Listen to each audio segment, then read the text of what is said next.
Hi guys, welcome back to this side of YouTube. My name is Anna and today we are going to be talking about books.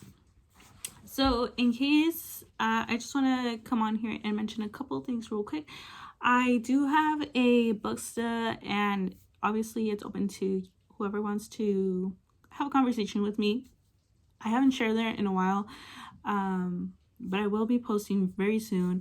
So if you would like to talk about any of these books that I'm about to mention in depth, or you just want to like tell me a joke, or I really would appreciate that.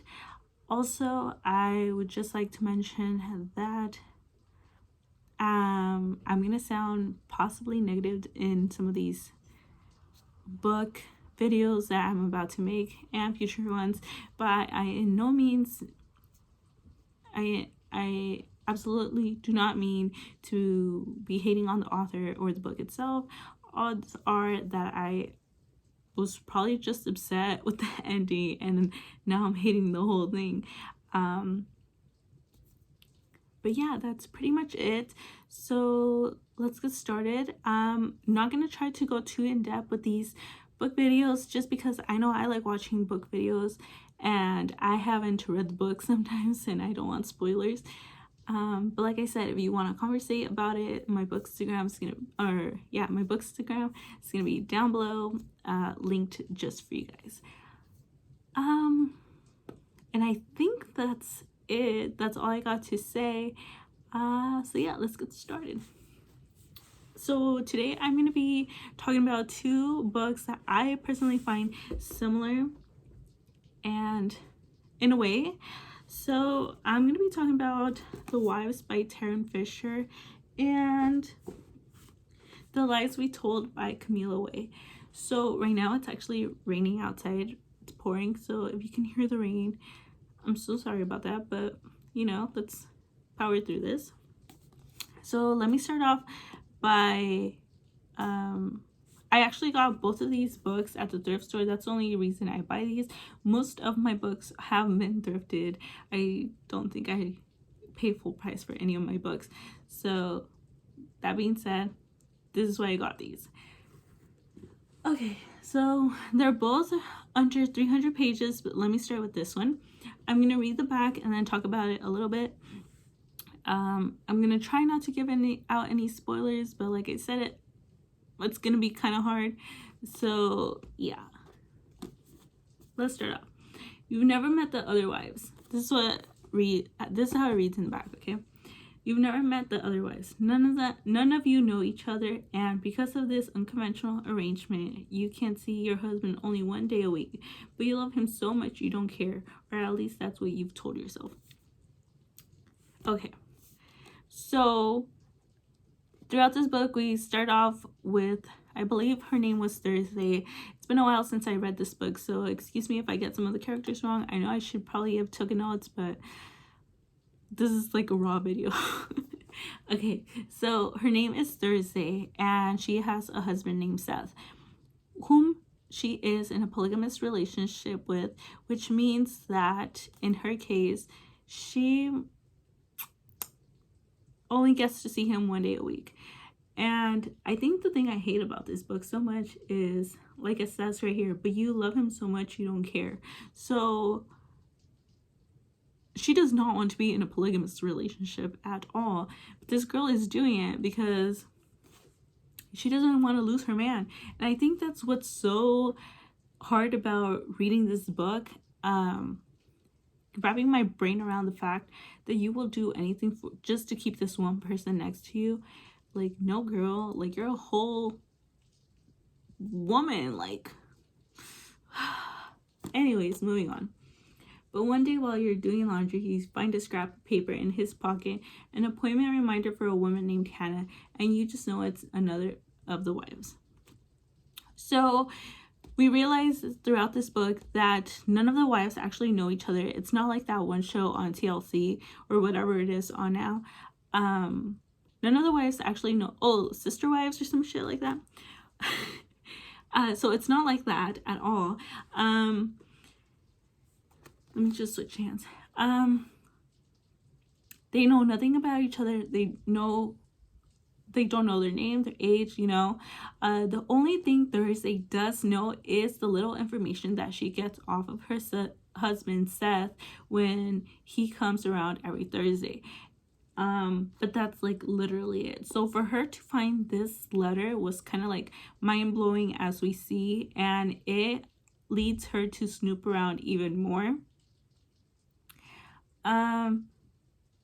And that's where like the chaos, you could say, starts, because she becomes obsessed with wanting to know who this Hannah girl is and why she's going to the doctor, how her life contrasts with, you know, her and Seth's life. So yeah, you thought you were fine. Oh wait, you thought you were fine with your arrangement, but you can't help yourself. You track her down, and under false pretenses. So she never really lets Hannah know, hey, you know, like, I'm Seth's wife. No, of course not. She's gonna be slick about it. She's gonna go undercover like any woman would do, or any person.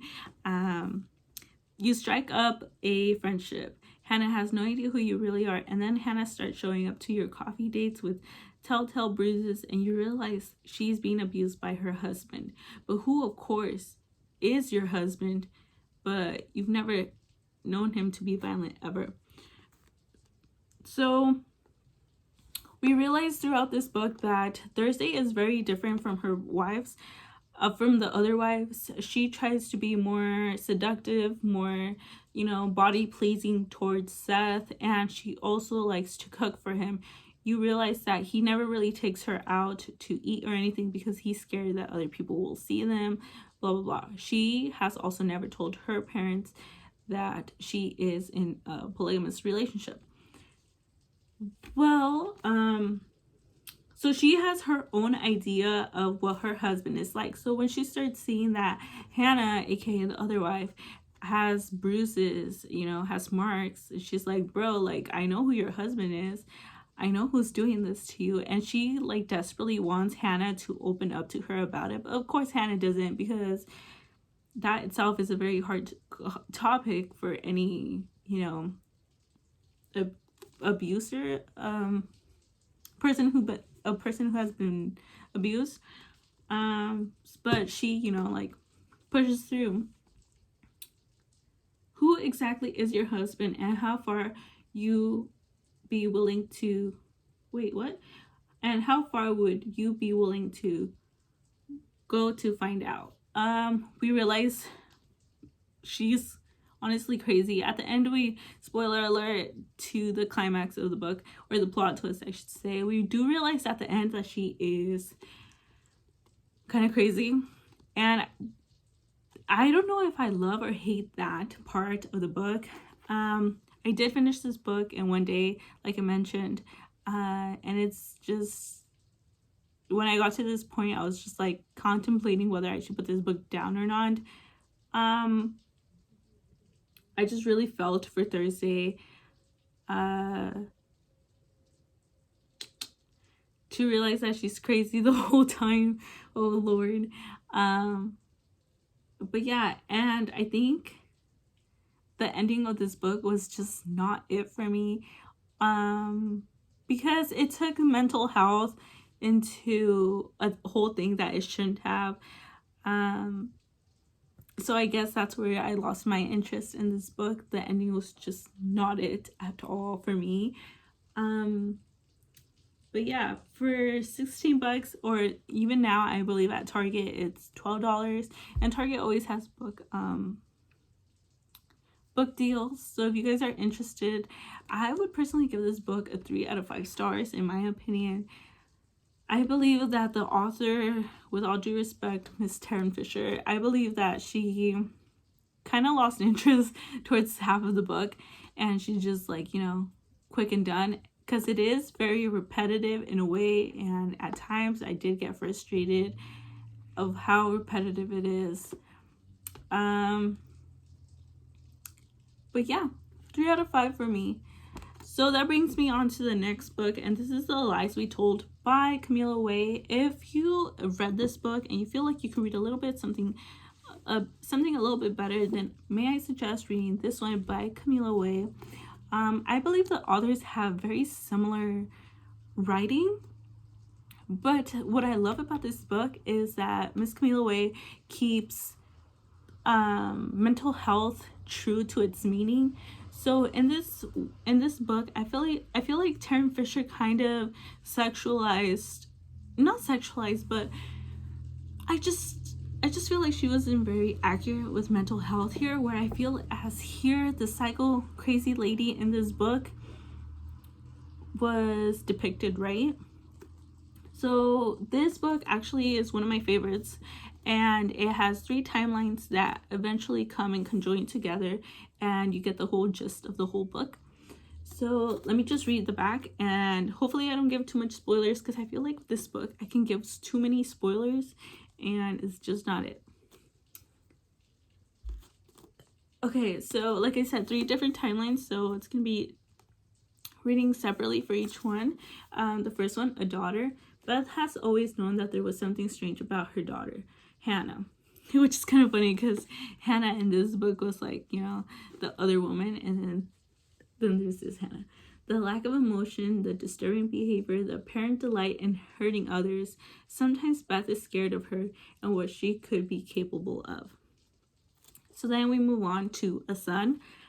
Luke comes from the perfect family with the perfect parents, but one day he disappears without a trace, and his girlfriend Clara is desperate to discover what has happened to him. And then a life built on lies. As Clara digs into the past, she realizes that no family is truly perfect and uncovers a link between Luke's long-lost sister and a strange girl named Hannah. Now Luke's life is in danger because of the lies once told and the secrets once kept. Can Clara find him before it's too late?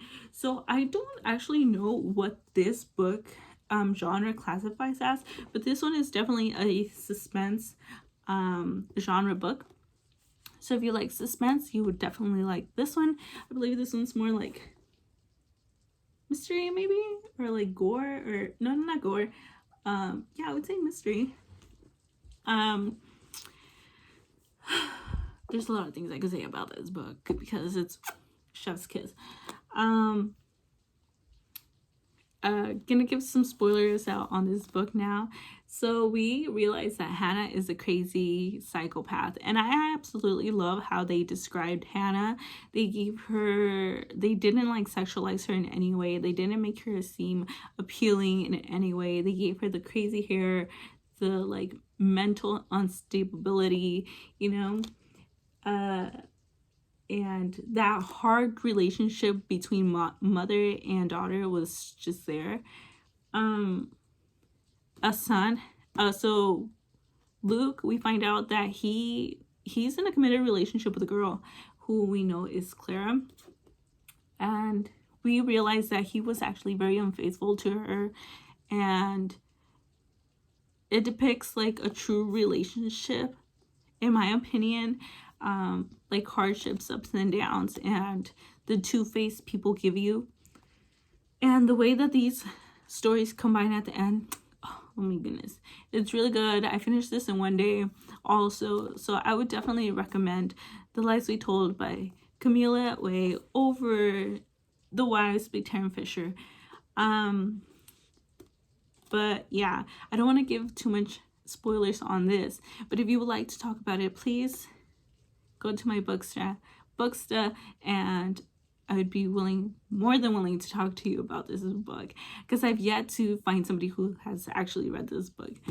But yeah, that's it.